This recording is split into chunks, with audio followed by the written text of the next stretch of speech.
Okay, Australia's race for Prime Minister. Yes, there is another one that's taking place next month. It's being watched closely across Asia. How would a potential change in leadership impact Australia's business ties with the region? CCTV's Greg Navarro has the answer.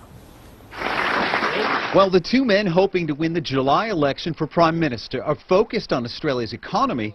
Much of the focus across Asia is on the potential for the country's sixth leadership change since 2010. Within, 5 or 6 years, there's been like a rotating chair, a musical chair of the top leadership.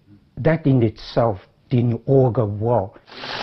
Many of those changes involved parties ousting their leaders, but this time Australian voters will choose between current Liberal Prime Minister Malcolm Turnbull and Labor leader Bill Shorten. There is a broad political consensus across not just the major parties but the minor parties as well now that Asia is Australia's future.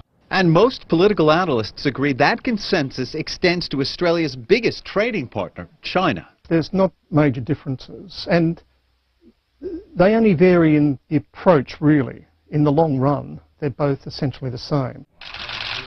The China-Australia Free Trade Agreement was signed by former Liberal Prime Minister Tony Abbott, who was replaced as the party's leader last year by Malcolm Turnbull.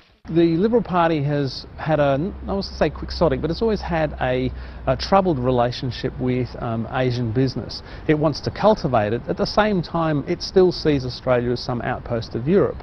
Whereas the Labor Party has had no trouble in saying we're part of Asia and we should remain part of Asia and we should be integrated into Asia. The issue of foreign investment has come under the spotlight under the current Liberal government.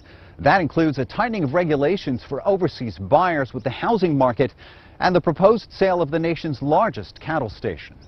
The sale of the Kidman property to Chinese investors was blocked twice by the Turnbull government, saying it was contrary to Australia's national interests. I don't think a Labor Treasurer would have dared to do that for having its own free trade, open economy credentials harmed. But in 2012, Australia's then Labor government also introduced rules to better monitor foreign investment. They both are apprised of the need for investment and not wanting to stir up the small sections of either racist or, let's be more generous, economic nationalist ideas. Which is why most analysts agree Australia's Asian neighbours won't notice any fundamental changes in foreign policy, no matter who wins. Greg Navarro, CCTV, Sydney. Thank you both.